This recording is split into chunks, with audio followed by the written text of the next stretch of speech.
ગરીબ માણસનું કામ કરવા માટે હું એમએલએ બન્યો છું, એના માટે તમે અધિકારી બન્યા છો. મારે આવવું પડે એ તમારી નિષ્ફળતા છે, એકચ્યુઅલીમાં તમારી નિષ્ફળતા છે. અને આ બધા માણસો સતત અરજી કરે, હું આવું નહીં ત્યાં સુધી તમે ગણકારો નહીં. એનો મતલબ શું ખબર છે? આ ડિસરિસ્પેક્ટ છે લોકો માટે. આ લોકોને હવામાં લેવાની વાત. આ દાડીઓ શું બોલશે? આ એવો એટીટ્યુડ છે એની અંદર છુપાયેલો. આ ખેત મજૂર શું તોડી લેશે? એવો એટીટ્યુડ છે, એક એરોગન્સ છે. મારો અવાજ જે ઊંચો થાય છે ને એના મૂળમાં આ છે. કેટલા વખતથી અરજી આપો છો?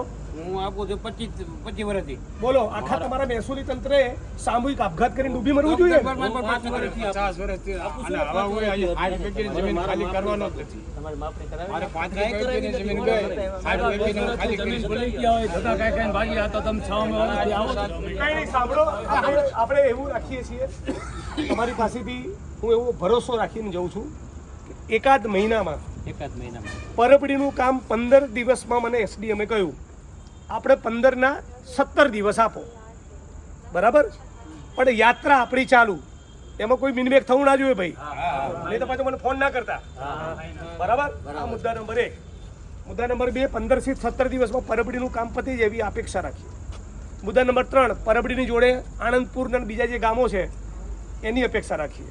મુદ્દા નંબર 4, આવતીકાલે વડીલ તમારું ગામ કયું? આપણે